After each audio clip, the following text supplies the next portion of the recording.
The sun rises over the lush green canopy of the Malaysian rainforest. It is September 1998. The air is thick with humidity and the sound of insects. In the state of Perak, near the Kinta Valley, life moves at a steady, rhythmic pace. This is a place of growth. It is a place of farming. Specifically, it is a place of pigs. Thousands of pigs live in these farming communities. They are the livelihood of the people here. The farmers work hard. They wake up early. They feed the animals. They clean the pens. It is a cycle of life that has existed for generations. But on this morning, the rhythm breaks. Listen closely. Usually, a pig farm is a noisy place. There is squealing. There is the sound of feeding. But today, there is a new sound. It is a harsh, loud cough. A barking cough. Farmers stop their work. They look at their animals. The pigs are trembling. Some are twitching uncontrollably. They breathe with difficulty. The farmers wipe sweat from their foreheads, confused. They have seen sick animals before. But this is different. This is aggressive. This is fast. And then, the silence falls on the humans too. Welcome to Echoes of History. I am your guide. Today, we are not looking at a war between nations. We are looking at a war between species. We are investigating a biological mystery that terrified the world. We are going to uncover the story of the Nipah virus. This is a story of biology and history colliding. To understand what happened in that Malaysian village in 1998, we must first learn the language of the enemy. We must build our vocabulary. Let us begin with the basics. When a disease strikes, we look for the pathogen. Please listen to that word, pathogen. P-A-T-H-O-G-E-N. A pathogen is a biological agent that causes disease or illness to its host. Think of the pathogen as the invader. It is the soldier that attacks the body. In the history of medicine, people often confuse two types of pathogens, bacteria and viruses. The prompt for our investigation asks us to define the bacteria. However, here we find our first twist. The killer in 1998 was not a bacterium. This is a crucial distinction in English and in science. Bacteria are single-celled organisms. They are alive. They can live everywhere, in soil, in water, and inside you. Some are good, some are bad. Antibiotics can kill bacteria. But a virus is different. A virus is much, much smaller. It is not exactly alive in the same way. It is a piece of genetic code wrapped in a protein shell. It cannot survive on its own. It needs a host to replicate. It hijacks a living cell and forces it to make copies of the virus. In 1998, the farmers did not know if they were fighting a bacteria, a virus, or a curse. They only knew that the symptoms were terrifying. Symptom. This is another key word for today. A symptom is a physical or mental feature that indicates a condition of disease. A fever is a symptom. A cough is a symptom. In the pig farms of Perak, the symptoms moved from the animals to the men. A farmer collapses in the field. His family rushes to him. His skin is burning hot. He has a high fever. He complains of a splitting headache. He feels dizzy. This is the incubation period, coming to an end. Incubation period. Let us break this phrase down. To incubate means to develop. In medical terms, the incubation period is the time between catching the virus and showing the first symptoms. It is the silent time. It is the time when you are sick, but you do not know it yet. For this new, unknown disease, the incubation period was a mystery. Was it 4 days? Was it 14 days? The sick farmers are taken to local clinics. The doctors are puzzled. They look at the symptoms: fever, headache, confusion. These signs look familiar. In this part of the world, mosquitoes are common. Mosquitoes carry a disease called Japanese encephalitis, or JE. The doctors nod their heads. It must be JE, they say. It is mosquito season. The history books record this moment as the first tragic mistake. Why was it a mistake? Because in history, assumptions can be deadly. If you assume the enemy is coming from the air, you build a roof. But what if the enemy is coming from the ground? The government takes action based on the doctor's diagnosis. They believe the vector is the mosquito. Vector. This is a very important word in epidemiology. A vector is an organism, typically a biting insect or tick, that transmits a disease or parasite from one animal or plant to another. If the mosquito is the vector, the solution is simple. Kill the mosquitoes. Trucks roll into the villages. Men in protective suits spray thick clouds of white fog. This is fogging. They are poisoning the air to kill the mosquitoes. They urge the farmers to clean up stagnant water. They believe they are fighting Japanese encephalitis. But the sickness does not stop. In fact, it gets worse. The pigs continue to bark. Their coughs echo across the valley. It is a sound so distinct that locals call it the 1-mile cough, because you can hear it from a mile away. And the men continue to die. The death is not peaceful.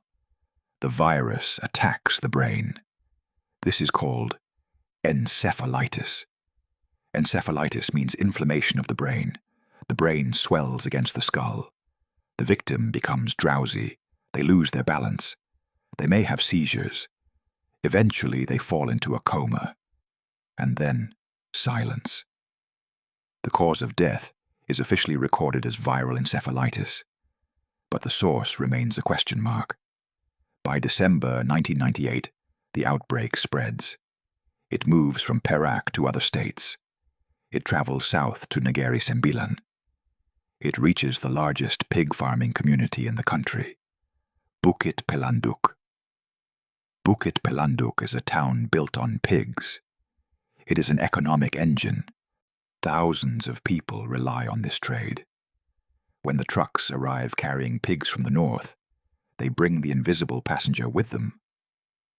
The farmers in Bukit Pelanduk are not worried at first. They have been told it is mosquitoes. They spray their homes. They wear long sleeves. They think they are safe if they avoid the insects. They continue to work in the pig pens. They touch the animals. They clean the fluids. They breathe the air around the coughing pigs. They do not know that they are walking into a biological trap. This brings us to the concept of the reservoir and the host. In biology, the reservoir is the natural home of the pathogen. It is where the virus lives peacefully without killing the animal. The virus hides there, waiting. The host is the organism that the virus infects. In 1998, the pigs were the amplifying host. The virus entered the pigs, multiplied into billions of copies, and became highly infectious. The pigs were biological bombs. But who was the reservoir? Where did the virus come from before it entered the pigs? The jungle watched silently. High in the trees, hanging upside down, wrapped in leathery wings, the answer was sleeping. But down on the ground, panic was setting in. The mosquito fogging was not working. People were dying faster. Entire families were falling ill. A young scientist, a PhD student named Chua Ko Bing, was working in a laboratory at the University of Malaya. He looked at the samples from the victims. He looked at the virus under the microscope. Everyone told him it was Japanese encephalitis. His professors told him it was JE. The government told him it was JE. But Chua Kaobing saw something different in the glass. The shape was wrong. The size was wrong. He felt a cold shiver of realization. "This is not Japanese encephalitis," he whispered. "This is something new." But who would believe a student when the experts had already made up their minds? The clock was ticking. The death toll was rising. And the farmers of Bukit Pelanduk continued to work with their pigs, unaware that the animals they raised were the source of their doom.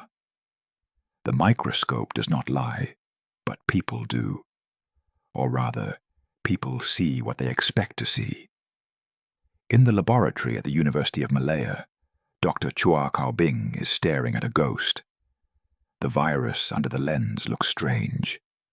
It is not round like the Japanese encephalitis virus. It has a different structure. It looks like a paramyxovirus. Please listen to that prefix, para.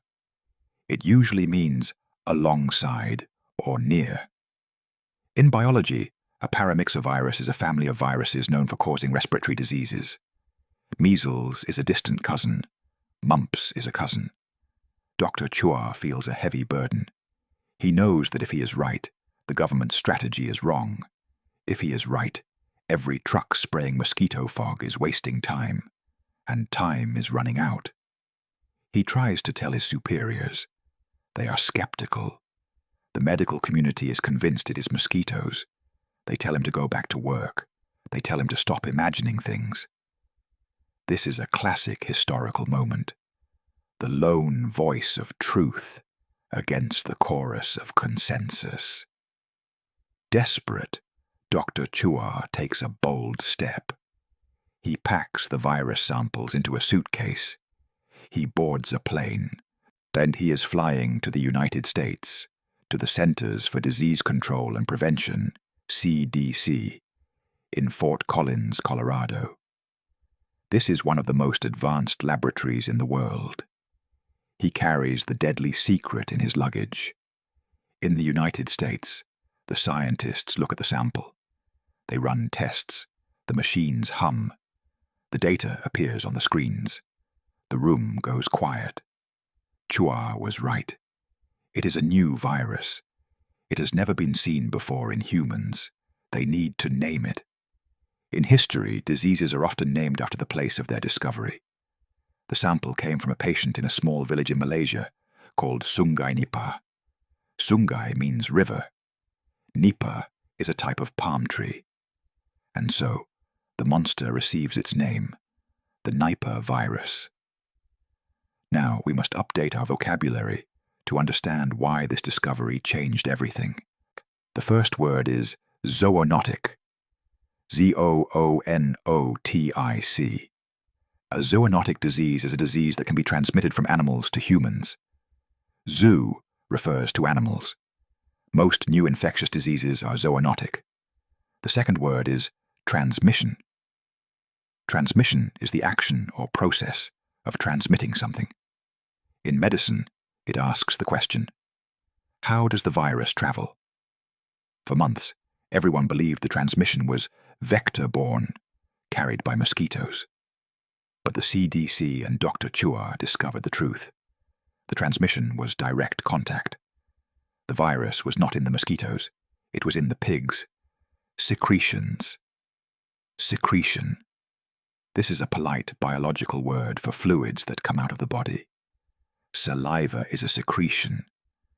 Mucus from the nose is a secretion. Urine is a secretion. The pigs were coughing. They were sneezing. They were spraying these invisible droplets into the air. The farmers, who loved their animals and cared for them closely, were breathing in the droplets.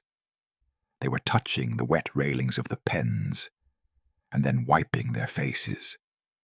This revelation was horrifying. Imagine the farmers in Bukit Pelanduk.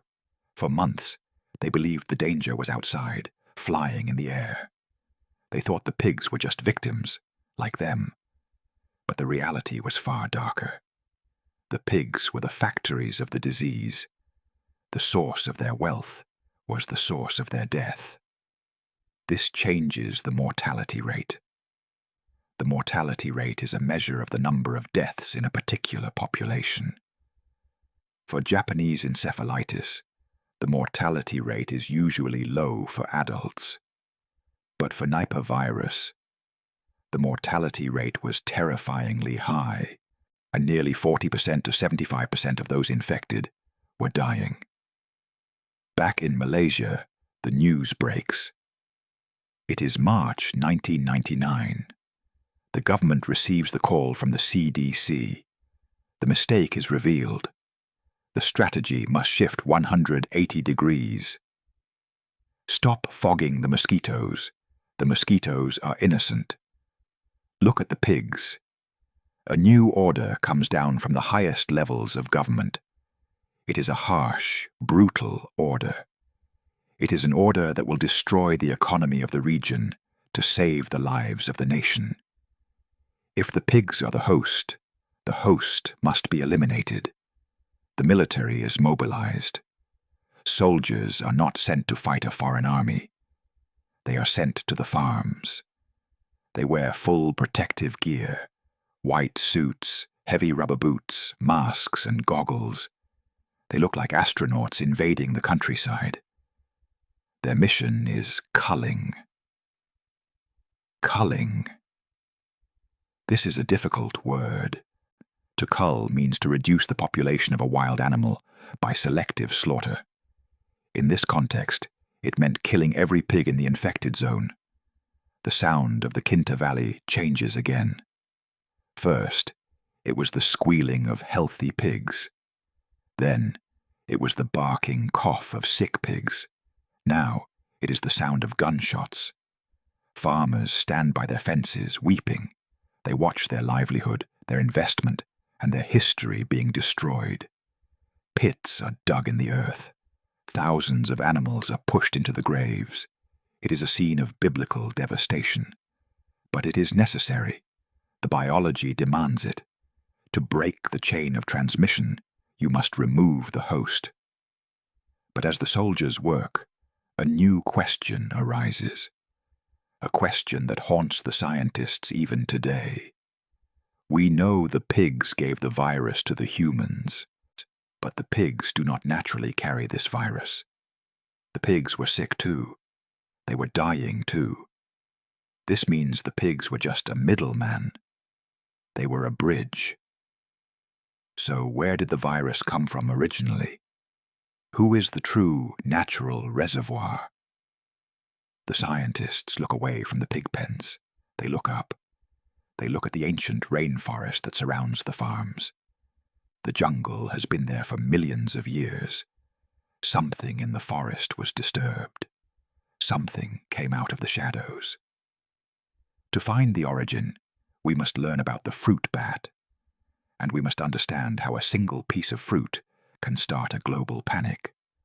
The guns fall silent. The pits are covered with earth. In Bukit Pelanduk, over 1 million pigs have been culled. The once noisy farms are now ghostly quiet. The economy of the region is shattered. But the virus has stopped spreading. The immediate fire is out. However, for the scientists, the mystery is only half solved. They know how humans caught it, from pigs. They know what it is, Nipah virus. But they still do not know where it started. If they do not find the source, the virus will return. It is hiding somewhere in the wild, waiting for another chance. The investigation moves from the mud of the farm to the canopy of the forest. The detectives are now ecologists. An ecologist studies how organisms interact with their environment. They look for the natural reservoir. Let us define this term clearly. A natural reservoir is the long-term host of a pathogen of an infectious disease. In the reservoir, the virus lives quietly. It does not kill the host. It is a peaceful coexistence. The scientists suspect a mammal. They set traps. They catch rats, shrews, and monkeys. They test their blood. Negative, negative, negative. Then they look up. High above the trees, huge shapes glide through the twilight. They are flying foxes. These are not foxes. They are the world's largest bats. Their wingspan can reach 1.5 meters. They are majestic creatures. They do not eat insects. They eat fruit. They act as pollinators for the rainforest. They are the gardeners of the jungle. The scientists catch the bats. They take samples, and there it is. Antibodies for the Nipah virus. The bat is the reservoir. The virus has lived inside these bats for thousands, perhaps millions of years. It floats in their blood, harmless to them. But how did a virus in a bat, flying high in the sky, get into a pig on the ground? Bats do not bite pigs. They do not interact. To understand this, we must reconstruct the crime scene. We need to look at the architecture of the farm. In Perak, the pig farms were not just concrete pens. They were surrounded by fruit trees. Farmers often planted mango trees and durian trees right next to the pig enclosures to provide shade and extra income. This arrangement was fatal. Imagine the scene. It is night. A flying fox is hungry. It smells the sweet scent of a ripe mango. It flies down from the jungle and lands in the tree above the pig pen. The bat bites into the mango. It chews the juice. While it eats, it urinates. It leaves saliva on the fruit. Perhaps the bat gets startled. It drops the half-eaten mango. The mango falls. Gravity does the work. It lands inside the pig pen. A pig, curious and hungry, walks over. It sees the fruit. It smells the sweet juice. It eats the mango. In that single bite, the spillover happens. Spillover. This is a critical term in our story. Spillover is the moment a pathogen moves from one species to another. It spills over the biological barrier. The virus enters the pig. The pig's immune system is different from the bat's. The virus finds a new playground. It multiplies aggressively. The pig coughs. The farmer breathes. The tragedy begins. This discovery highlights a profound truth about history and biology. The farmers did not die because of bad luck. They died because of proximity. Proximity means nearness in space, time, or relationship. The farmers brought the pigs to the edge of the jungle. They planted fruit trees that attracted the bats.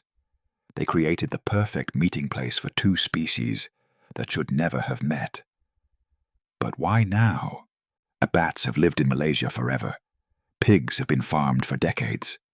Why did the spillover happen in 1998? Why not 1950? Why not 1800? This forces us to look at the context. In history, nothing happens in a vacuum. Every event has a driver. In the months leading up to the outbreak, Malaysia was experiencing severe environmental stress. There was massive deforestation. Deforestation is the action of clearing a wide area of trees. Humans were cutting down the jungle to plant palm oil plantations. They were burning the forest to clear land. This created a thick haze that covered the country. At the same time, El Niño caused a severe drought. The forest was dry. The forest was shrinking. The flowering trees in the deep jungle failed to produce fruit.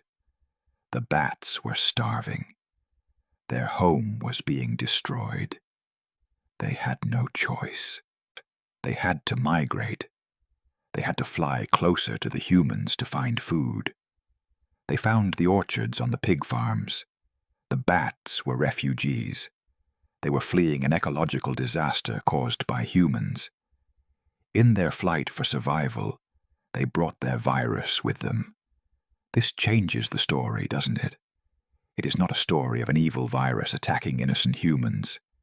It is a story of consequence. We destroyed the bat's home. The bat moved into our backyard. And the virus jumped the fence. Now we have the full biological picture. Reservoir, fruit bat. Vector/bridge, the mango and the pig. Host, humans. Trigger, deforestation and drought. But the story of Nipah did not end in Malaysia in 1999. You might think, okay, we learned the lesson. Keep pigs away from fruit trees. Problem solved. History is rarely that simple. The virus was not done with humanity. It decided to evolve. It decided to change the rules of the game. A few years later, in a different country, Nipah emerged again. But this time, there were no pigs. So how did it kill? The year is 2001. We have traveled 1,500 miles west from the lush jungles of Malaysia to the flat, river-filled plains of Bangladesh. Here, the landscape is different. There are no massive industrial pig farms. The dominant religion is Islam, so pigs are not raised for food. By the logic of the Malaysian outbreak, this country should be safe from Nipah. But the virus does not care about borders, and it does not care about religion. In the district of Meherpur, winter has arrived. In Bangladesh, winter is a season of celebration. It is the harvest season.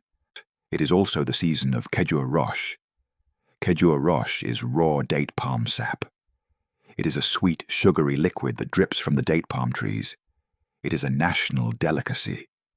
Early in the morning, while the mist is still on the ground, people drink it fresh and cold. It tastes like nature's energy drink. To collect it, men called gachis climb the tall palm trees. They shave the bark near the top. They hang a clay pot to catch the dripping sap overnight. It is a beautiful, ancient tradition. But in 2001, this tradition turned deadly. Villagers began to fall ill. The symptoms were familiar: fever, headache, confusion, coma. But this time, there was another symptom: severe respiratory distress. The victims could not breathe. The doctors were baffled. "Where are the pigs?" they asked. "There are no pigs here." If there is no bridge, how did the enemy cross the moat? Researchers from the ICDDR-B, a famous health research institute in Dhaka, and the CDC flew in. They played the role of detectives again. They interviewed the families of the dead. They looked for a common link. They did not find a pig pen. They found an empty glass. Every single victim had drunk the fresh date palm sap a few days before dying. The scientists set up infrared cameras, night vision cameras, pointed at the date palm trees. They watched the footage. What they saw was chilling. In the dark of night, the Pteropus bats, the giant flying foxes, came to the trees. They love the sweet sap, just like humans do. The footage showed the bats landing on the cut bark. They licked the sap as it flowed into the pot. They urinated into the pot. Sometimes, they even drowned in the pot. And the pot was the trap. The sap was the medium. In Malaysia, the virus went bat to mango to pig to human. In Bangladesh, the virus took a shortcut, bat to sap to human. The pig was gone. The virus had learned to skip the middleman. This brings us to a frightening word: direct transmission. Direct transmission means the disease passes immediately from the source to the victim, without an intermediate carrier. The English vocabulary lesson here is crucial. We must define contaminate. To contaminate means to make something impure by exposure to a polluting substance. The bats contaminated the sap. The humans drank the contamination. This discovery was terrifying, because it is almost impossible to stop. You can cull 1,000,000 pigs. You cannot cut down every tree in Bangladesh. You cannot kill every bat. They are essential for the ecosystem. But the nightmare in Bangladesh revealed something even worse. In the Malaysian outbreak, the virus struggled to move from human to human. Nurses and doctors did not get sick often. Family members were mostly safe if they didn't touch the pigs. The R0, the reproduction number, was very low among humans. But in Bangladesh, and in a related outbreak in Siliguri, India, the pattern changed. A patient would be admitted to the hospital. A nurse would care for them. A wife would wipe the sweat from her husband's forehead. And then the nurse would die. The wife would die. The virus had mutated. It had become transmissible between humans. Transmissible means capable of being passed on. This is the holy grail for a virus. If a virus relies on a bat or a pig, it is limited. But if a virus can jump from person to person, it can travel the world. It can get on a bus. It can get on a plane. The doctors in Siliguri, India, learned this the hard way. In 2001, 66 people became infected. 45 of them died. The mortality rate was nearly 70%. Crucially, many of the dead were medical staff and visitors. This shifts the emotional weight of the story. In Malaysia, the fear was economic and occupational. It was a risk for farmers. In Bangladesh and India, the fear became intimate. It became familial. Love became the vector. Imagine the dilemma. Your child is sick. They are coughing. They are burning with fever. Your instinct is to hold them, to comfort them, to clean them. But that act of love is the pathway for the virus. The death was faster, and the respiratory symptoms were stronger. And respiratory relates to breathing. Because the virus was now attacking the lungs more aggressively, when the patient coughed, they sprayed the virus into the air. This suggests the possibility of droplet transmission. Droplets are tiny particles of liquid that fly out when you sneeze or talk. So, let us recap the evolution of our enemy. Phase 1, Malaysia. Animal-borne. Low human-to-human spread. Mortality approximately 40%. Phase 2, Bangladesh/India. Foodborne, S-ape, and human-to-human spread. Mortality approximately 70 to 90%. The virus is getting stronger, it is getting more efficient, and it is getting deadlier. Scientists realize that Nipah is not just a tropical disease. It is a prototype for a pandemic. It has all the ingredients. 1. An animal reservoir that flies, bats. 2. The ability to infect humans directly. 3. The ability to spread between humans. 4. A high death rate. 5. No vaccine, no cure. This realization changed the way the World Health Organization, WHO, looked at the map. They realized that anywhere the flying fox lives, Nipah can strike. And where do flying foxes live? They live across a massive stretch of the planet, from Australia to Asia to Africa. 2 billion people live in the danger zone. But how do you fight a war against nature? You cannot declare war on the bats. The bats are pollinators. Without them, the rainforest dies. Without the rainforest, climate change accelerates. So the solution cannot be kill the enemy. The solution must be change the behavior. In Part 5, we will look at the human response. We will look at the sociological battle. How do you convince a village to stop drinking a traditional drink that they have loved for centuries? How do you fight culture with science? The year is 2004. We are still in the district of Faridpur, Bangladesh. The sun is setting, casting long shadows over the date palm trees. The virus is invisible, but the fear is visible. Epidemiologists, the disease detectives, have a new mission. It is no longer just about biology. It is about sociology. Sociology is the study of the development, structure, and functioning of human society. The scientists know the source, the raw date palm sap. The solution seems simple. Stop drinking the sap. Or, at the very least, boil the sap. If you boil the sap, the heat kills the virus. It is a simple biological fact. But history teaches us that facts are weak against tradition.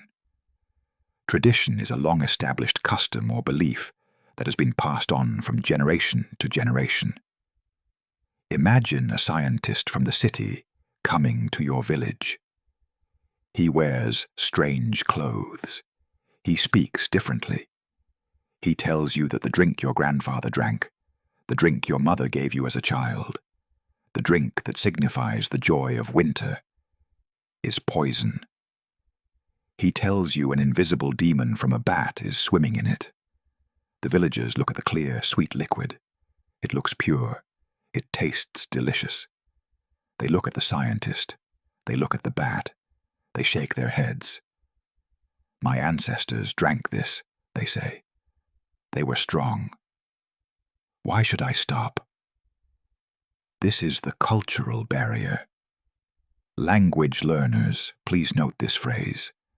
A cultural barrier is a rule or expectation in a culture that prevents someone from understanding or accepting a new idea.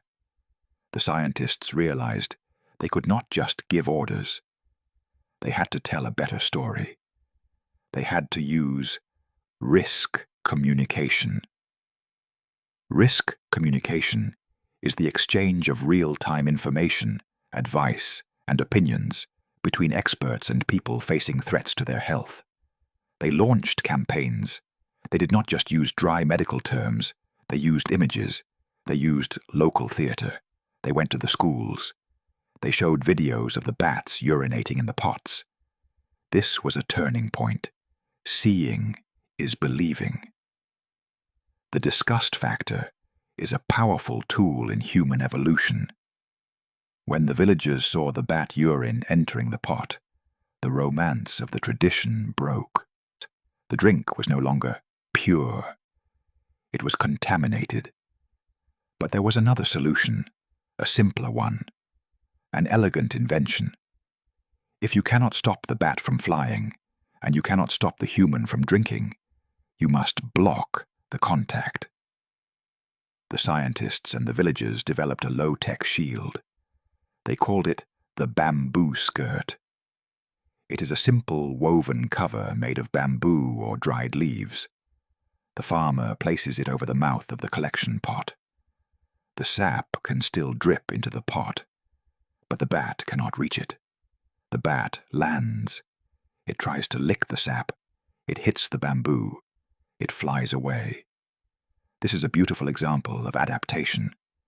Adaptation is the process of changing to suit new conditions. The bamboo skirt costs almost nothing. It requires no electricity.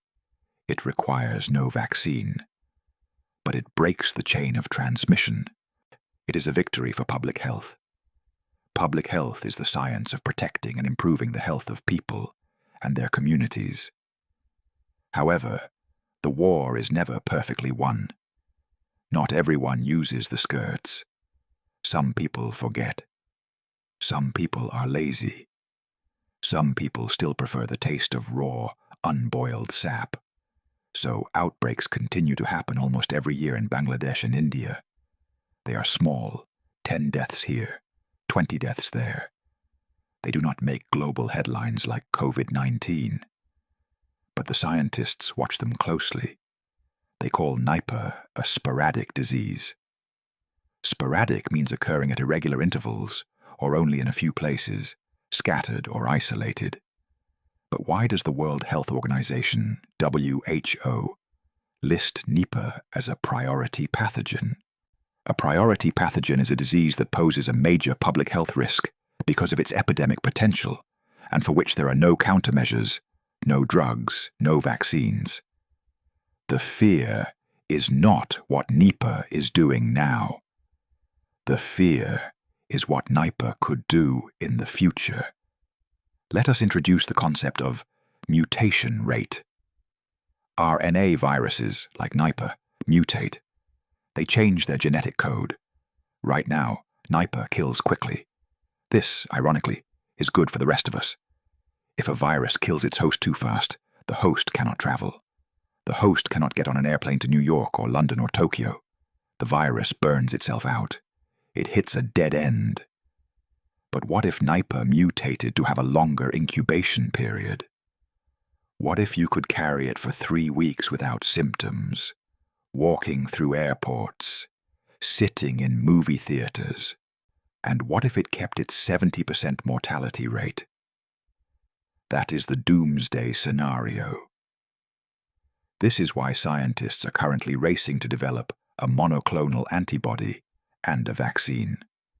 A monoclonal antibody is a laboratory-made molecule that can mimic the immune system's attack on cancer cells or viruses. There is a trial going on. There is hope. But the virus is still out there, sleeping in the forest. In the next part, we will move away from the biology and look at the psychology of a pandemic. We will examine how fear spreads faster than the virus itself. We will look at the story of the Koshan outbreak in 2018, where a single hero changed the destiny of a city. This is a story of a nurse named Nipah Virus. Her name is now legendary in the history of medicine in India. The year is 2018. The month is May. We are leaving the remote villages of Bangladesh. We are traveling south to the state of Kerala, along the tropical coast of India. Kerala is different. It is known as God's own country. It is lush, green, and wealthy. It has high literacy rates and one of the best healthcare systems in the developing world. It is a place of modern hospitals, bustling tourism, and international airports. It is a place where you feel safe. But on May 2nd, a young man named Mohammed Sabith walks into a local hospital in the district of Kozhikode, also known as Calicut. He has a fever. He is vomiting. The doctors follow the standard protocol. Protocol. Protocol. A protocol is the official procedure or system of rules governing affairs. In a hospital, it is the checklist the doctor follows. The protocol says, check for dengue, check for malaria, check for H1N1 flu. The tests come back negative. Sabith's condition worsens fast. He becomes delirious. His brain is swelling. By his bedside is a nurse. Her name is Nipah Virus. She is 28 years old. She is a mother of 2 small children. She is dedicated to her job. She does not know that she is standing next to a biological reactor. She cleans him. She holds his hand. She speaks to him.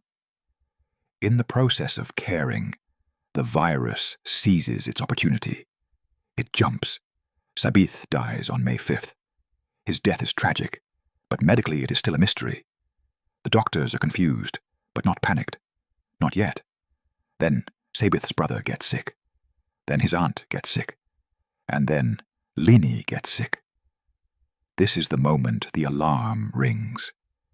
In epidemiology, we look for a cluster. A cluster is an aggregation of cases of a disease which are closely grouped in time and place. 1 death is a tragedy. 3 deaths in the same family is a cluster. A cluster means you have an outbreak. The doctors in Kerala act with lightning speed. They send samples to the Manipal Institute of Virology. They do not wait. The results come back. Nipah virus. Panic threatens to explode. This is a city of millions. If the virus gets into the trains, into the buses, into the schools, it could be the apocalypse. But here, history teaches us a positive lesson. The lesson of containment. Containment. This is a strong, military-style word. It means the action of keeping something harmful under control or within limits. The government of Kerala declares a medical emergency. They do not hide the truth. They do not deny it. They broadcast it. They launch a massive operation called contact tracing. Please memorize this phrase. It became famous during COVID-19, but it saved Kerala in 2018. Contact tracing is the process of identifying, assessing, and managing people who have been exposed to a disease to prevent onward transmission. Detectives use CCTV footage from the hospital. They interview the taxi driver who drove Sabith. They find the shopkeeper where he bought water. They find 2,600 people who might have been in contact. They put them all into quarantine. Quarantine. This word has a fascinating history. It comes from the Italian 40 giorni, meaning 40 days. In the days of the Black Death, ships had to wait 40 days before docking. Today, it means a state, period, or place of isolation in which people or animals that have arrived from elsewhere or been exposed to infectious or contagious disease are placed. While the government builds this wall of safety, Nurse Linny is fighting for her life. She is in the isolation ward. She knows the symptoms. She knows the prognosis. She knows she will not go home. In a moment that broke the heart of the nation, she writes a letter to her husband, Sajish, who is working abroad. She writes it on a scrap of paper in the hospital. Saji, I am marching to the dark. I don't think I can see you again. Take care of our children. She does not allow her family to visit her. She does not want to infect them. Even in death, she practices containment. She is cremated quickly, without a traditional funeral, to kill the virus. Linny became a martyr for medicine. A martyr is a person who is killed because of their religious or other beliefs. In this case, she died for her duty. Her sacrifice was not in vain. Because of the fast diagnosis and the strict quarantine, the outbreak was stopped dead in its tracks. 19 people tested positive. 17 died. The mortality rate was nearly 90%, but the number of cases stopped at 19. It did not become 19,000. This proved that even with a deadly virus, human intervention works. Intervention is the action of becoming intentionally involved in a difficult situation in order to improve it or prevent it from getting worse. The Kerala outbreak revealed the index case, Patient 0, Mohammed Sabith. But how did he get it? He had not traveled to Malaysia. He had not traveled to Bangladesh. Investigators went to his home. They found a well. The family used this well for drinking water. The investigators looked inside. It was dark, cool, and damp. And inside the well, there was a colony of bats.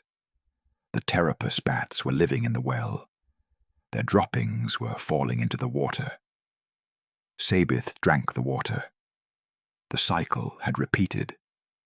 The reservoir, bat, met the host, human, through a vehicle, water.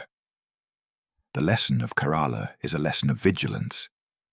Vigilance means the action or state of keeping careful watch for possible danger or difficulties. The virus is always there. It is part of the landscape. We cannot remove it. We can only watch for it. But this brings us to a terrifying philosophical question. We have talked about bats. We have talked about pigs. We have talked about dates. But is the virus the villain, or are we the villain? In Part 7, we will zoom out. We will look at the big picture. We will connect Nipah to the other great diseases of our time: Ebola, SARS, COVID-19. We will discover that they all share the same root cause. We will learn the term anthropogenic. And we will ask, are we pushing nature too far? The map of the world is changing. If you look at a satellite image of Southeast Asia from 1980 and compare it to today, you will see a drastic shift. The deep, dark green of the rainforest is disappearing. It is being replaced by the geometric grids of plantations, the grey sprawl of cities, and the brown scars of roads. This visual change is the root of our problem. We often think of viruses as monsters that invade us from the wild.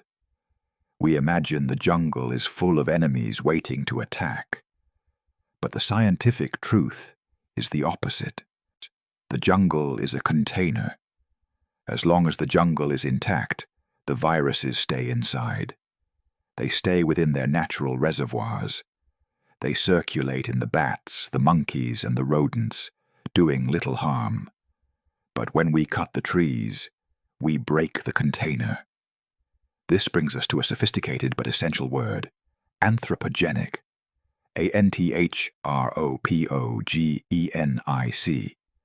Anthro refers to humans. Genic refers to produced by.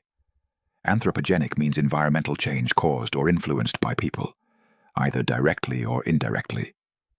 Climate change is anthropogenic. Plastic pollution is anthropogenic. And the Nipah virus outbreaks? Scientists argue they are anthropogenic disasters. Let us look at the mechanics of habitat fragmentation. Habitat is the natural home of an animal. Fragmentation is the process of breaking into small or separate parts. When we build a road through a forest, we do not just lose trees, we create edges. An edge is the boundary between the wild forest and the human world. In biology, this is called the edge effect. Deep inside the forest, humans rarely go. But at the edge, humans and animals meet. Cows graze at the edge, pigs live at the edge, children play at the edge, and the bats. When we destroy the deep forest, they are forced to roost at the edge. We are pulling the reservoir closer to the host. But there is another factor: stress. Think about yourself. When you are stressed, when you are tired, hungry, or overworked, you get sick easier. You might get a cold sore. You might get the flu. Animals are the same. When flying foxes lose their homes to deforestation, they become stressed. They are hungry. They have to fly longer distances. Research suggests that when bats are stressed, their immune systems weaken. The virus inside them wakes up. They shed more virus. Shedding. In virology, shedding is the expulsion and release of virus progeny following successful reproduction during a host cell infection.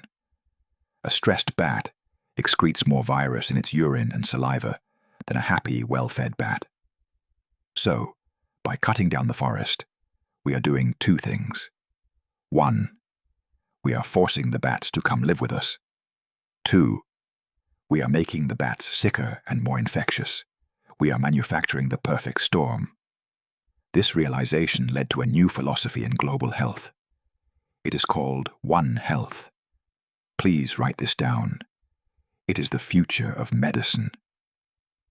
One Health is an approach that recognizes that the health of people is closely connected to the health of animals and our shared environment. You cannot have healthy humans on a sick planet. If the bat is sick, the human will soon be sick. This connects Nipah to a terrifying lineage of modern plagues. HIV/AIDS likely spilled over from chimps when humans hunted them in the forests of Africa. Ebola spills over when humans push into the rainforests of the Congo. SARS spilled over from civet cats, and originally bats, in the wet markets of China. COVID-19 is widely believed to have zoonotic origins linked to wildlife trade. They are all chapters in the same book. The book is titled The Consequence of Invasion. So, how do we fix this? We cannot rebuild the primordial forest overnight. We cannot stop the human population from growing. We need a warning system. We need sentinels. A sentinel is a soldier or guard whose job is to stand and keep watch. In the old days, miners used to take a canary bird into the coal mines. If the canary stopped singing and died, the miners knew there was poison gas in the air. The canary was the sentinel. Today, scientists are proposing that we treat animals as sentinels. Instead of waiting for a human to die in a hospital, we should be testing the animals in the forest. We should be testing the pigs regularly. We should be monitoring the bat populations. If we see the virus rising in the animals, we can issue an alert. Warning: high viral load detected in Sector 4. Do not drink the sap. Keep livestock inside. This is called surveillance. Surveillance is close observation, especially of a suspected spy or criminal. In this case, the criminal is the virus. But surveillance is expensive. It requires money. It requires political will. And often, governments do not want to spend money on a problem that might happen. They prefer to wait until the disaster strikes. In history, this is called reactive versus proactive. Reactive is acting in response to a situation rather than creating or controlling it. Proactive is creating or controlling a situation by causing something to happen rather than responding to it after it has happened. The story of Nipah is a plea for us to be proactive. In the next part, we will explore the economic impact of these diseases. We often focus on the dead bodies, but we forget the dead economies. We will look at how the fear of a virus can destroy an industry overnight, and why this financial fear is sometimes the biggest barrier to telling the truth. We will look at the concept of embargo and stigma, and we will see how the farmers of Malaysia paid the ultimate price for the world's safety. The smell of death eventually fades from the air. The pits are filled. The grass grows back over the mass graves of the pigs. But in the villages of Malaysia, a new kind of silence settles in. It is the silence of empty pockets. In 1999, before the Nipah virus struck, the Malaysian pork industry was a giant. It was worth over $400 million a year. It employed thousands of people. It was the backbone of the local economy. Malaysia was the biggest exporter of live pigs to Singapore. But on the day the virus was confirmed, the borders slammed shut. Singapore issued an immediate ban. Thailand closed its borders. Indonesia closed its borders. This is called an embargo. EMBARGO. An embargo is an official ban on trade or other commercial activity with a particular country. For a factory, an embargo is a death sentence. The farmers had thousands of healthy pigs left in the non-infected zones. But they had no one to sell them to. The price of pork crashed to zero. The trucks stopped moving. The feed mills stopped grinding.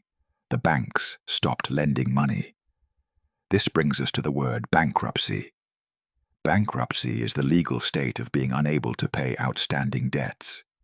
Generations of wealth evaporated in weeks. Farmers who had inherited their land from their fathers lost everything. But the financial loss brings something even harder to wash away. Stigma. Stigma is a mark of disgrace associated with a particular circumstance, quality, or person. Even after the virus was gone, the stigma remained. People were afraid to buy pork. They were afraid to visit the towns. The people of Bukit Pelanduk were treated like pariahs, outcasts. "Don't go there," people whispered. "That is the sick place."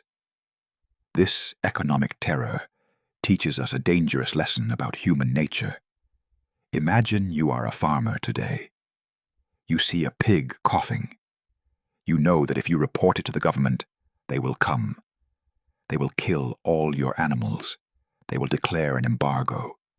You will lose your farm. You will not be able to feed your children. But if you stay silent, maybe the pig will get better. Maybe it is just a cold. Maybe you can sell the pigs quickly before anyone notices. What do? The fear of financial ruin encourages secrecy. And secrecy is the virus's best friend. This is why compensation is a medical tool. Compensation is money awarded to someone as a recompense for loss, injury, or suffering. If the government promises to pay the farmer the full value of every sick animal, the farmer will call the doctor immediately. If the government pays nothing, the farmer will hide the sickness. In 1999, the Malaysian government did offer compensation, but it was often slow or insufficient for the scale of the loss. Many farmers felt abandoned. This dynamic creates a perverse incentive. A perverse incentive is an incentive that has an unintended and undesirable result, which is contrary to the interests of the incentive makers.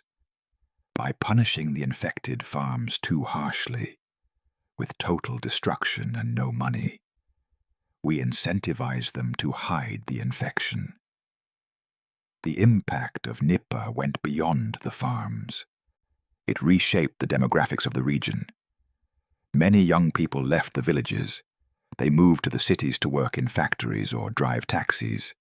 They abandoned the agricultural life. The culture of the pig farming communities in Negeri Sembilan was permanently altered. The history of that place ended, and we must look at the psychological toll. Psychological toll refers to the mental and emotional damage caused by an event.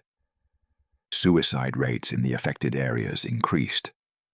Depression became an epidemic of its own.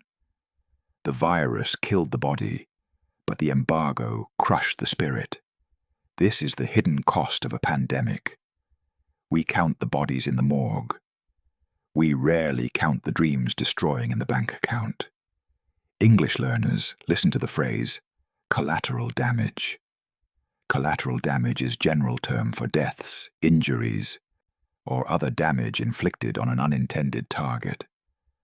The farmers were the collateral damage of the war against the virus. As we move toward the future, we have to solve this puzzle. How do we protect the world from a deadly virus without destroying the livelihoods of the poor people who live near the reservoir? If we ban the sale of date palm sap in Bangladesh, the Gachis, the sap collectors, starve. If we ban pig farming near forests, food prices rise. There are no easy answers. There are only trade-offs. A trade-off is a situational decision that involves diminishing or losing one quality, quantity, or property of a set or design in return for gains in other aspects. We trade economic freedom for biological safety. But the story isn't over. We have talked about the past. Malaysia, 1999. Bangladesh, 2001. India, 2018. Now, we must look at the what if. What if Nipah returns, but this time it is different? What if it lands in a city like New York, London, or Shanghai? Scientists call this Disease X. Disease X is a placeholder name adopted by the World Health Organization for a pathogen currently unknown to cause human disease that could cause a serious international epidemic. Many virologists believe Nipah is the best candidate for the next great plague. In Part 9, we will look at the science of preparedness. We will walk through a simulation. We will see what would happen if a mutated Nipah virus boarded an international flight tonight. And we will learn the vocabulary of resilience. Imagine it is a Tuesday morning at Heathrow Airport in London, or JFK in New York, or Changi in Singapore. Thousands of people are rushing. They are drinking coffee. They are hugging loved ones goodbye. They are checking their phones. Among them is one passenger. Let us call him the traveler. He feels fine, maybe a little tired, maybe a slight scratch in his throat. He thinks it is just the dry air of the airplane. He boards a connecting flight to another continent. He does not know that 2 weeks ago, in a rural village in South Asia, he ate a fruit that had been contaminated by a bat. He does not know that he is carrying a mutated strain of the Nipah virus, and crucially, he is asymptomatic. Please learn this word. It is the most dangerous word in epidemiology. A means without. Symptomatic means showing symptoms. An asymptomatic carrier is a person infected with a disease who does not look or feel sick, but can still spread it to others. This is the nightmare scenario. This is the simulation that keeps scientists awake at night. If the traveler coughs in the crowded airport lounge, he creates a super spreader event.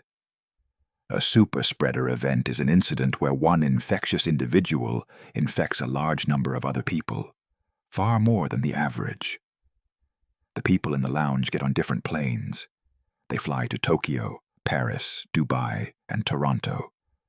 Within 24 hours, the virus is in 5 continents.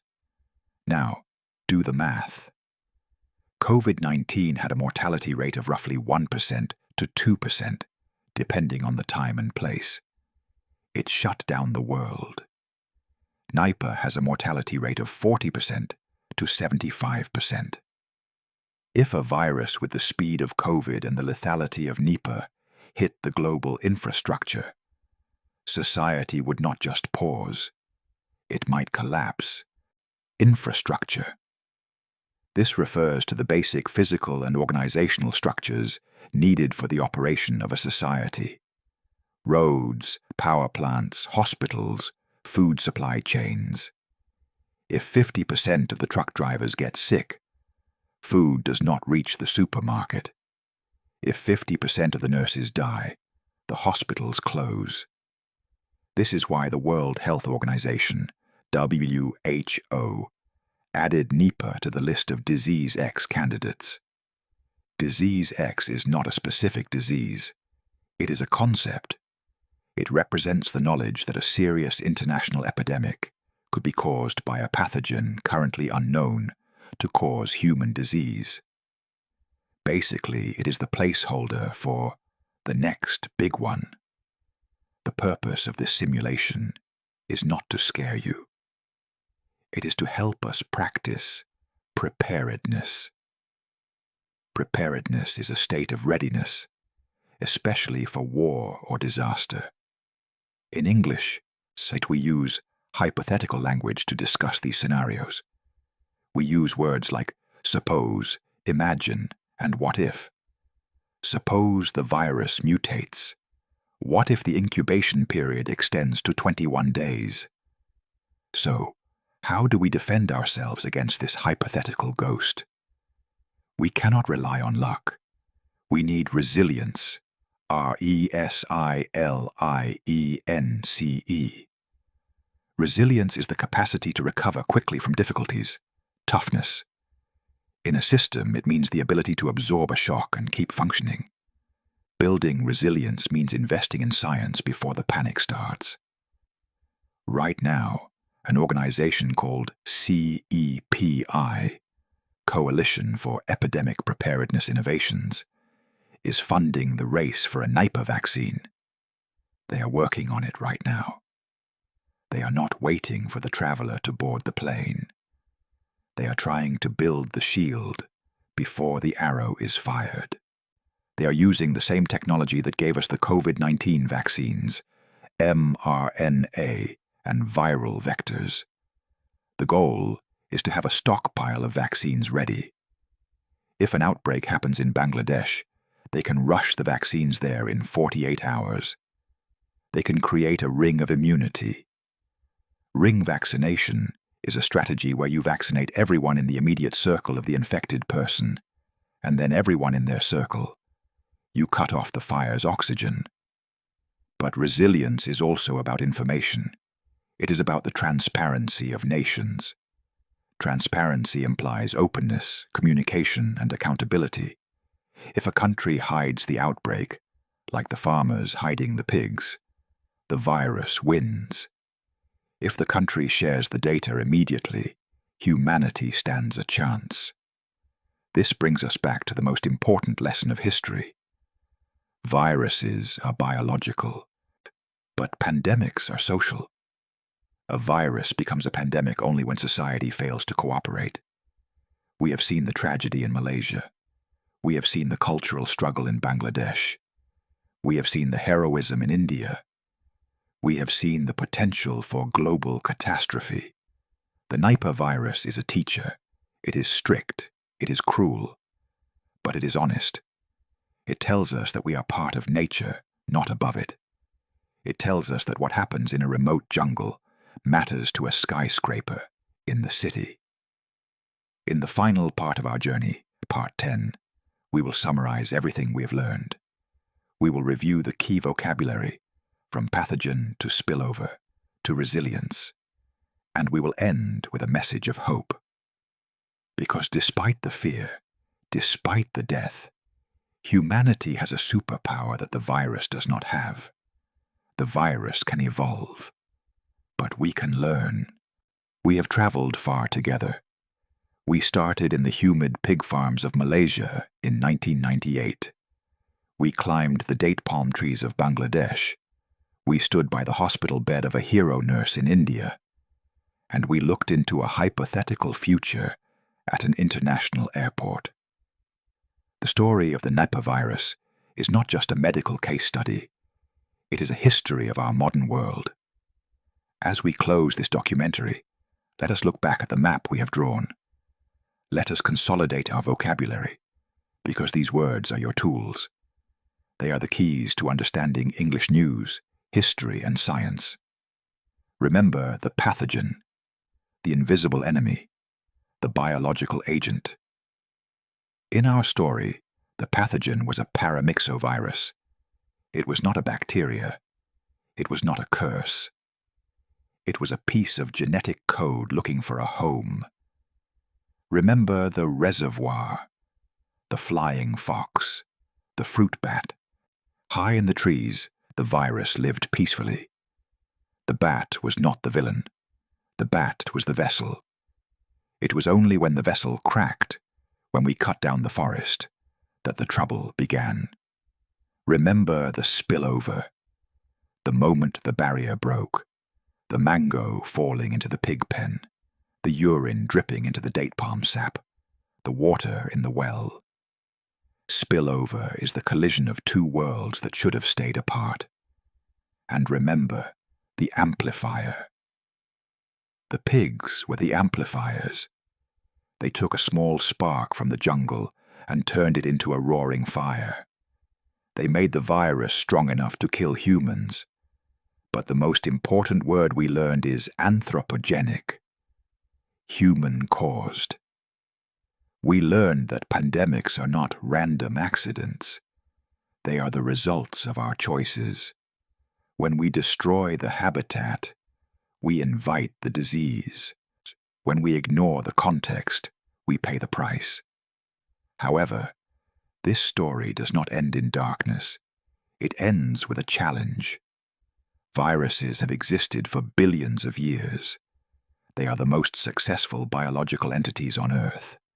They have a superpower, mutation. They can change their shape.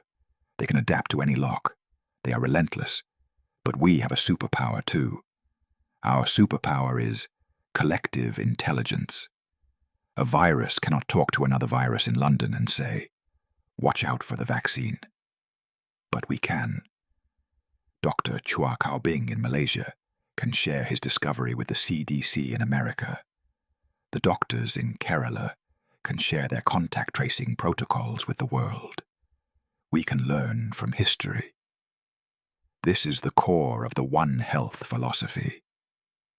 If we respect the health of the animals, and we protect the health of the forest, we protect the health of our children. It is a circle. If you break the circle, you get Nipah. If you mend the circle, you get safety. The next time you see a headline about a new virus, do not just feel fear. Feel curiosity. Ask the questions we asked today. What is the reservoir? What is the vector? How is it transmitted? And most importantly, what human action caused the spillover? The jungle is watching us. It is waiting to see if we have learned the lesson. The flying fox is still gliding through the night sky, pollinating the flowers, keeping the rainforest alive. It carries the seed of life, and it carries the seed of death. Which one falls to the ground depends on us. Thank you for watching Echoes of History. You have not just practiced your English today. You have practiced seeing the world with open eyes. History echoes. It is our job to listen.